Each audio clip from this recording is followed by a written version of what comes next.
그래서 우리가 살고 있는 인디애나주는 사정이 다른 주에 비해서는 그래도 나은 편이다. 우리 교회 모든 성도님들이 일터에 나가서 일하는 줄 알고 있는데 제가 여러분들을 위해서 매일 기도하고 있습니다. 지난주 한국에서 목회하고 있는 신학교 동기 목사가 카톡방에 미국은 왜 코로나 바이러스에 대처를 잘 못하는지 이해가 안 된다라는 메시지를 보내왔어요. 지금 한국 같은 경우에는 하루에 확진자가 50명 정도 된다고 난리 났는데 미국은요 하루에 얼마죠? 5만 명이나 나더라고요. 저는 그 이유가 마스크를 쓰고 안전거리를 유지해야 하는 아주 기본적인 수칙을 제대로 지키지 않았기 때문이라고 봅니다. 숨을 제대로 쉴 수 없다며 자신들의 생활 습관대로 마스크를 쓰지 않는 미국인들의 잘못된 자세가 세계에서 가장 많은 확진자를 배출하고 있는 불행을 겪고 있다는 것이죠. 그런 생각을 하고 있는데 지난주 2일자 목요일날이죠. 뉴욕타임즈 사설 보니까 제목이요. 무엇인가면요. 마스크를 쓰기를 거부하는 것은 음주운전을 하는 것 같다라는 그 제목이에요. 아주 적절한 비유라고 생각합니다. 음주운전은요. 자신이 위험할 뿐만 아니라 다른 사람을 아주 위험하게 만드는 것처럼 지금 마스크를 쓰지 않는 것은 자신뿐만 아니라 다른 사람에게도 피해를 주는 것임에도 불구하고 아직도 여전히 많은 사람들이 마스크를 쓰지 않는 것을 보면요. 안타깝고 답답해요. 물론 마스크를 쓰고 안전거리를 유지한다고 걸리지 않는 건 아니죠. 그렇지만 예방할 수 있다는 건 충분히. 그런데 미국은 대통령부터 마스크를 쓰지 않으려고 하니 가장 잘 사는 나라인 미국이 가장 많은 확진자 배출하는 불행한 역사를 서고 있다는 것이죠. 그러면 이제는 우리 모두가 나 하나 때문에 하는 생각을 버리고 내가 먼저 바뀌어야 됩니다. 내가 변해야 모든 사람이 편안하게 살 수 있는 세상이 되는 것이죠. 이와 같은 원리가 우리 신앙생활에도 그대로 적용됩니다. 우리가 하나님 은혜를 받으려면 내가 변해야 됩니다. 내 생각이 변하고 내 태도가 변하고 내 삶이 변해야 우리는 비로소 하나님께 베푸시는 은혜를 받게 되는 것입니다. 생각해 보세요. 장독대에 장독이 있는데 뚜껑이 닫혔으면요. 하늘에서 비가 내려도 아무리 많은 비가 내려도 받지 못하죠. 당연한 얘기입니다. 그런 것처럼 우리 생각을 바꾸고 마음의 문을 활짝 열자면 비로소 하나님께서 베풀어 주시는 놀라운 은혜를 마음껏 받게 되는 것입니다. 바로 오늘 우리가 살펴보는 본문이 죽음을 앞둔 나병 환자가 하나님 앞에 자신이 변하여 불치병인 나병을 고침을 받았다는 이야기입니다. 오늘 본문의 이야기를 통해서 내가 변하여 하나님의 놀라운 은혜를 체험하는 우리 모두가 되기를 바랍니다. 우리가 어떤 사람의 말을 들을 때요, 그 사람이 하는 말의 전체를 들어야 합니다. 어떤 한 부분만 딱 띄어서 들으면 말하는 사람이 의도나 메시지를 잘못 이해하기 쉽기 때문입니다. 글을 읽을 때도 마찬가지예요. 전체의 맥락을 보고 그 부분을 읽어야 바르게 해석하고 바르게 적용할 수 있습니다. 오늘 본문도 마찬가지예요. 우리가 오늘 살펴보는 열왕기하는 하나님께서 BC 550년경 예레미야 선지자를 통하여 언약의 백성 이스라엘에게 주신 메시지입니다. 근데 하나님께 주신 메시지의 핵심은 뭐냐면요. 이제 곧 이스라엘이 하나님의 심판을 받을 것이며 바벨론의 포로가 될 것이라는 것입니다. 그게 메시지예요. 분명한 이유가 있습니다. 자신들이 하나님 언약 백성이라는 사실을 잊어버리고 하나님보다는 세상을 사랑하고 섬겼기 때문입니다. 쉽게 말하면요. 나를 낳아주시고 길러주시고 나의 장래를 진심으로 걱정해 주시는 부모님의 사랑을 버리고 다른 사람을 부모로 섬겼다는 그런 얘기예요. 열왕기하 1장 1절 2절이 그 당시 상황을 너무나 잘 보여주고 있습니다. 1장 1절 2절 읽어보면요. 아합이 죽은 후에 모압이 이스라엘을 배반하였더라. 아하시야가 사마리아에 있는 그의 다락 난간에서 떨어져 병들매 사자를 보내며 그들에게 이르되 가서 에글론에 신 바알세불에게 이 병이 낫겠나 물어보라 하니라. 북이스라엘이 세워진 이후로 최고의 전성기를 누리던 아합 왕이 죽고 아하시야가 그 뒤를 이어 왕이 되었는데, 그가 계단 있는 난간에 올라가다가 떨어져서 다쳤어요. 이럴 때 어떻게 해야 됩니까? 예를 들어서 여러분이 어떤 큰 사고를 당해서 병원에 입원해 있다면 여러분 어떻게 하실 것입니까? 어떻게 하겠습니까? 당연히 목회자인 저에게 연락해야죠. 하고 저는 연락받은 저는 만사를 뛰쳐놓고 여러분을 신방하며 하나님께 기도해야 합니다. 그렇게 하는 것이 하나님께 정하신 영적인 원리예요. 그 이유가 있습니다. 그 이유는요, 여러분을 위해 매일 기도하는 사람은 이 세상의 많은 목회자 중에 저밖에 없습니다. 누가 여러분을 위해 기도해요? 그런데 아시아 왕은 그렇게 하지 않았습니다. 몸이 병들자 자신을 지금까지 평안하게 살게 해주신 유 하나님을 찾은 것이 아니라 블레셋 병원에 있는 에고논에 신 바알세불을 찾은 것입니다. 이것은 하나님 보시기에 기가 막힌 일이었어요. 아시아 왕이 그랬다는 것은요, 다른 말로 하면 이스라엘 백성들도 그러하였다는 것입니다. 그래서 이스라엘은 하나님의 심판을 피할 수 없었습니다. 하나님의 심판을 받아야 정신을 차리고 그들이 다시 하나님께로 돌아올 수 있기 때문입니다. 이렇게 하나님의 축복을 받은 언약의 백성 이스라엘이 하나님을 찾지 않아 심판을 받을 상황에서 오히려 이스라엘과 적대의 관계에 있던 이방 나라인 아람이 하나님의 구원을 받았다고 5장 1절을 증가하고 있는데 그 중심에 나만이 있었다는 거예요. 5장 1절 말씀 읽어보면요, 아람 왕의 군대장한 나만은 그의 주인 앞에서 크고 존귀한 자니 이는 여호와께서 전에 그에게 아람을 구원하게 하셨습니다. 그는 큰 용사이나 나병 환자더라. 여러분, 한 나라의 군대 장관이라는 것은요, 정말 대단한 일인데 나만은 아람 왕 앞에서 크고 존귀한 자라고 합니다. 정말로 유능하고 뛰어난 군대 장관이었을 뿐만 아니라 왕의 신임과 사랑을 듬뿍 받은 아주 특별한 사람이었습니다. 그런데 그렇게 잘 나가는 그에게 한 가지 문제가 있었어요. 그것은 불치병인 나병에 걸린 것입니다. 1절을 보면요, 그는 큰 용사이나 나병 환자였더라 합니다.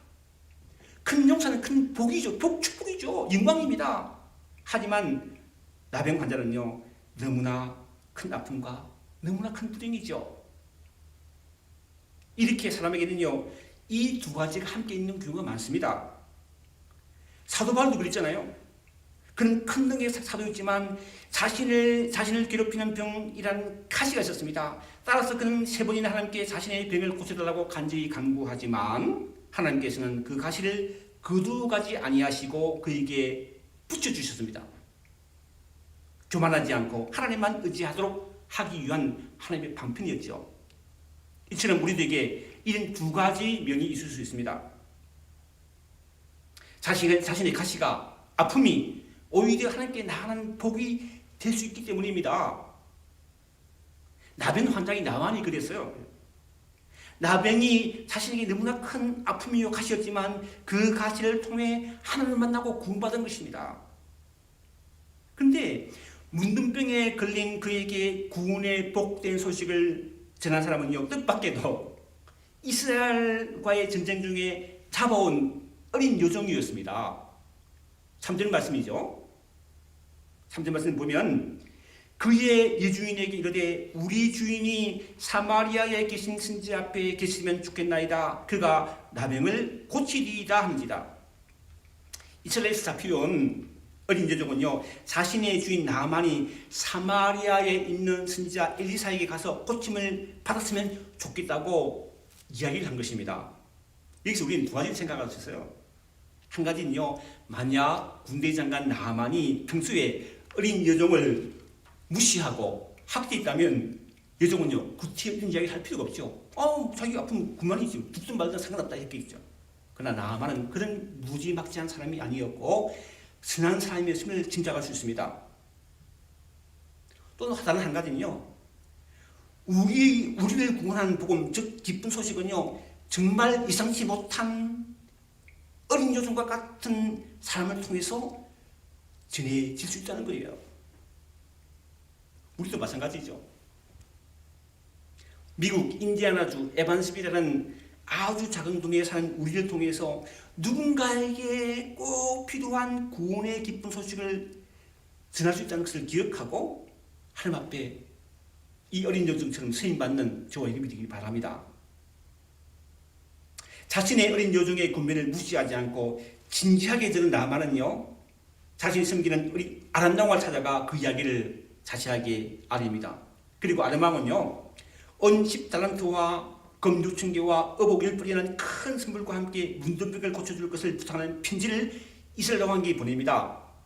아람 왕이 이스라엘 왕에게 보낸 공식 외교 문서로 쓴 편지가 6절에 나오죠. 6절 보면요, 이스라엘 왕에게 그 글을 전하니 일러시되 내가 내 신하 나아만을 당신에게 보내오니 이 글이 당신에게 이르거든 당신은 그의 나병을 고쳐주소서 하였더라. 그런데 아람 왕이 보낸 큰 선물과 함께 편지를 받아본 이스라엘 왕이 크게 당황했다는 모습이 7절에 나오죠. 7절을 보면 이스라엘 왕이 그 글을 읽고 자기 옷을 찢으며 이르되 내가 사람을 죽이고 살리는 하나님이냐? 그가 어찌하여 사람을 내게로 보내 그의 나병을 고치려 하느냐? 너희는 깊이 생각하고 저 왕이 틈을 타서 나와 더불어 시비하러 함인 줄 알라 하더라. 이스라엘 왕은요, 사람이 고칠 수 없는 나병을 자신에게 고쳐달라고 부탁하는 편지를 보낸 것은 아람 왕이 이스라엘을 공격하기 위한 구실을 잡기 위한 것이라 여기며 크게 두려워합니다. 그런데 여기서 우리는 두 가지 질문을 하게 돼요. 하나는요, 어린 여종은요, 분명히 우리 주인이 사마리아에 계신 선지자에게 가시면 고침을 받을 것이라고 했는데 아람 왕은 왜 나아만을 이스라엘 왕에게 보냈을까요? 그렇잖아요. 사마리아에 선지자가 가는데 이스라엘 왕이 보냈다는 거예요. 이 질문을 가지고 이 주석서를 찾아보니 이렇게 나와 있더군요. 주석서에 보면 본전에 나타난 문서의 내용을 살펴보면 엘리사의 이름이 언급되어 있지 않다. 이것은 아람 왕이 엘리사를 일종의 우두머리 마술사나 이스라엘 종교의 대제사장으로 생각하기 때문이다. 그래서 이러한 일을 왕에게 부탁하면 왕의 수하에 있는 이 선지자가 병을 고쳐줄 것으로 생각할 것이다. 물론 그런 가능성이 있죠. 근데 덧붙여서 저는 믿음이 없는 보통 사람이 가질 수 있는 마음이라고 봅니다. 예를 들면 요한복음 1장에 보면 예수께서 갈릴리로 나가려 하시다가 빌립을 만나 나를 따르라 하십니다. 주님의 부르심을 받고 감격한 빌립은 곧바로 나다나엘을 찾아가서 모세가 율법에 기록하였고 여러 선지자가 기록한 그 일을 우리가 만났으니 요셉의 아들 나사렛 예수니라라고 전도합니다. 그때 나다나엘이 이렇게 듣고 하죠. 나사렛에서 무슨 선한 것이 날 수 있느냐. 나사렛은요, 이스라엘의 갈릴리 지방에 있는 보잘것없는 아주 작은 마을이었기에 그런 곳에서 우리를 구원할 메시아가 날 리가 없다고 생각한 것입니다. 이것이 보통 사람의 마음이에요. 보통 사람의 마음이에요. 저도 처음 은혜 받고 예수 믿을 때 그때는요, 한국에서 가장 큰 교회 그리고 설교 잘하시는 목사님 있는 교회를 찾아다녔습니다. 그런 교회 가면요, 더 큰 은혜 받고 믿음이 좋아질 것 같아서 했습니다. 그런데 세월이 지나다 보니요, 꼭 그런 것만 아니더군요. 그걸 깨달았습니다.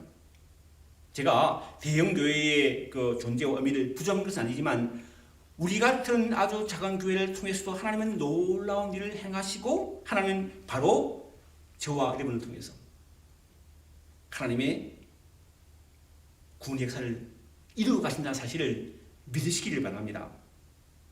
한편 이스라엘 왕이 옷을 찢으며 크게 두려워한다는 소식을 들은 스지야 엘리야가 왕에게 사람을 보내 나아만을 자신에게 오라고 말합니다. 8절 말씀이죠. 8절 말씀 보면요, 하나님의 사람 엘리사가 이스라엘 왕이 자기의 옷을 찢었담을 듣고 왕에게 보내어 이르되 왕이 어찌하여 옷을 찢었나이까? 그 사람을 내게로 오게 하소서. 그가 이스라엘 중에 선지자가 있는 줄을 알리이다 하니라. 8절을 현대인의 성경이 이렇게 분장하고 있는데요, 그 사람을, 나만이죠, 그 사람을 나에게 보내십시오. 이스라엘에 예언자가 있다는 것을 내가 그에게 보여주겠습니다. 지금 우리는 이름이죠. 예전 같으면 이맘때에 많은 교회들이 세계 각지에 선교팀을 보내고 활발한 선교사를 합니다. 그렇죠? 근데 저는 평소에 그게 부러웠어요. 우리도 가고 싶은데 우리 교회는 그런 힘이 안 되잖아요. 갈 사람도 없고, 그죠? 그렇잖아요. 좀 안타까웠습니다. 그런데 지금은 비상시기다 보니 아무것도 갈 수가 없어요. 지금 우리가 할 수 있는 일은요, 무슨 사역입니까?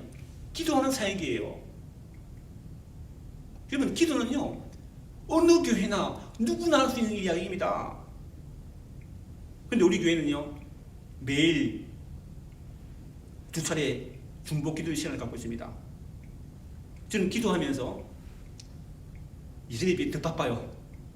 예전에 그렇지 않은데 바빠요. 금방 일하시 되면 이렇게 돼요. 바쁩니다. 자부심을 가집니다. 하나님은 우리 꾸준히 드리는 기도를 기뻐 받으시고 구원의 역사를 이루어 가신다는 것을 믿으십시다. 사랑하는 성도 여러분, 우리가 매일 드리는 평범한 기도를, 평범하죠, 뭐 특별한 거 없죠, 평범한 기도를 하나님 주신 사명으로 여기고 함께 꾸준히 기도하심으로 엘리야 선지자처럼 하나님께 귀하게 쓰임받는 교회, 하나님께 귀하게 쓰임받는 우리임을 세상에 보여주는 은혜가 있게 되기를 주님의 이름으로 축원합니다. 9절과 10절은요, 나아만과 엘리사의 첫 만남을 이렇게 묘사하고 있습니다. 9절 10절을 봅니다. 나아만이 이에 말들과 병거들을 거느리고 이르러 엘리사 진문에 서니 엘리사가 사들을 그에게 보내어 이르되 너는 가서 유단강에 몸을 7번 씻으라. 네 살이 회복되어 깨끗하리라 하는지라. 여러분, 왕이 보낸 사람이라면, 이스라엘 왕이 보낸 사람이라면 엘리야 선지자는요, 그를 정중하게 영접하고 정성을 다하여 그를 치유해 주는 것이 일반 상식이죠. 특별히 나만은요, 그 당시 종종 전쟁을 치르던 적대국 아람의 군대 장관이었기 때문에 잘못했다가는요, 나라가 큰 위기에 처할 수 있는 상황입니다. 그런데 엘리사 선지자는요, 전혀 그렇게 하지 않았습니다. 아예 그를 만나주지도 않았고 단지 자신의 종을 내보내서 유단강에 가서 몸을 7번 씻으면 나을 것이라는 말만 전했습니다. 나만 입장에서는요, 자신이 무시를 당했다고 생각할 만도 했죠. 아주 멀리서 찾아온 사람은 우선 차라도 한 잔 대접하는 것이 사람의 도리인데 나병을 직접 고쳐 죽이는 큰형 유단강에 가서 7번 씻으라고 말만 했기 때문입니다. 따라서 나만 이렇게 반항하죠. 11절 11절 말씀입니다. 읽어보면 나만이 노하여 물러가며 이르되 내 생각에는 그가 내게로 나와서 그의 하나님 여호와 이름을 부르고 그의 손을 그 부위 위에 흔들어 나병을 고칠까 하였도다. 다메섹강 아바나와 바르바는 이스라엘 모든 강물보다 낫지 아니하냐. 내가 거기서 몸을 씻으면 깨끗하게 되지 아니하려 하고 몸을 돌이켜 분노하여 떠나니. 인간적으로 보면 당연한 반응이죠. 그러나 믿음의 사람이 해야 할 자신은 아니었습니다. 여러분, 선지자 엘리야를 찾아갔을 때 나만이 문제점이 있었어요. 그것이 9절에 나오죠. 9절을 읽어보면요, 나만이 이에 말들과 병거들을 거느리고 이르러 이스라엘 집 문에 서니. 당당하게 위시 있게 나갔다는 거예요. 하나님 앞에 나가는 그렇게 나가는 게 아니라는 거예요. 주님 앞에 나와 은혜 받은 사람들은 하나같이 겸손한 사람들이었습니다.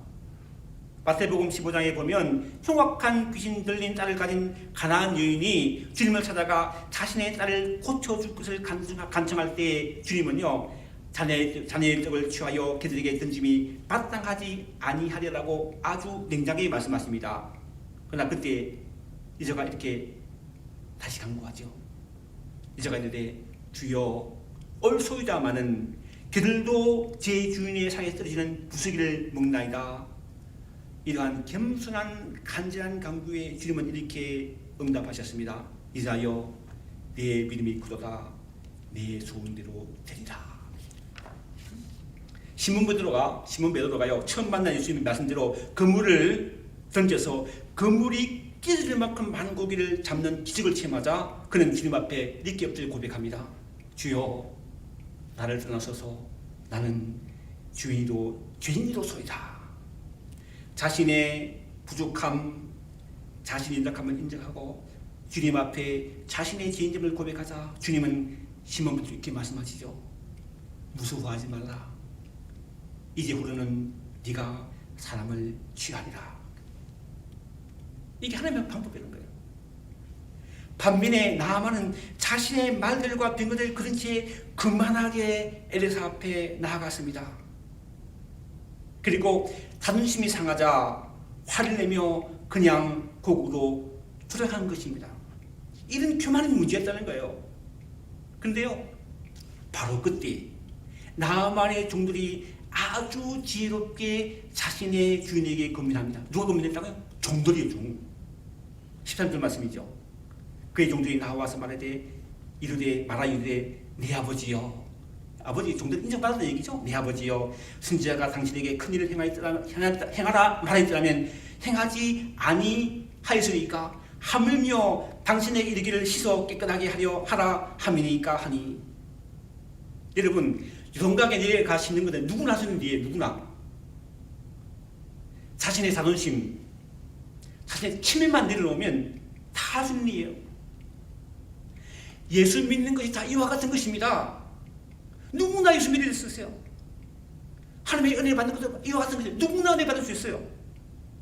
어떻게? 자신의 자존심, 자신의 계획, 자신의 생각, 바로 나 자신을 내놓고 주님을 누구나 믿는 것이며 또한 그저 주신 하나님의 은혜를 받는 것입니다. 그 결정은요, 자신이 하는 거예요. 그런데 놀랍게도 나아만은 자신의 종들의 군면을 받아들여 모든 자존심을 내려놓고 군대의 장관인 자신을 내려놓고 엘리사 선지자의 말대로 요단강에 7번 몸을 씻음으로 자신의 문둥병을 기적적으로 고쳐받습니다. 14절 말씀이죠. 나아만이 이에 내려가서 하나님의 말씀대로 하나님의 사람의 말대로 요단강에 7번 몸을 잠그니 그의 살이 어린 아이의 살같이 깨끗하게 되었더라. 여러분, 우리 중에 인생에 문제가 없는 사람이 없습니다. 다 있어요. 내가 누구든지 내가 해결할 수 없는 문제가 있기 바랍니다. 그러므로 그 문제를 가지고 겸손하게 나만처럼 주님 앞에 나아가십시다. 그러면 주님께서 말씀하셔 주실 거예요. 나의 생각, 나의 계획, 나의 전심을 주님 앞에 완전히 내놓고 주님이 나에게 무엇이라고 말씀하시든 주님이 우리 교회에 무엇이라고 말씀하시든 그 말씀에 순종하십니다. 그리하면 주님께서 기적적으로 우리 문제를, 인생의 문제를 해결해 주시고 우리를 인도하여 주실 줄 믿습니다. 자존심 내려놓고 문둥병을 고치받은 나아만이 엘리야 선지자에게 돌아가 겸손히 있게 고백합니다. 17절 말씀이죠. 17절 말씀 보시면 이제부터는 종이 번제물과 희생자를 여호와 외에 다른 신에게 드리지 아니하고 다만 여호와께 드리겠나이다. 이방인의 나아만 이 고백이 저와 여러분의 고백이 되기를 바랍니다. 그리고 주님 앞에 인공지는 저와 여러분 되시기를 주님의 이름으로 축원합니다. 기도하겠습니다. 하나님 아버지,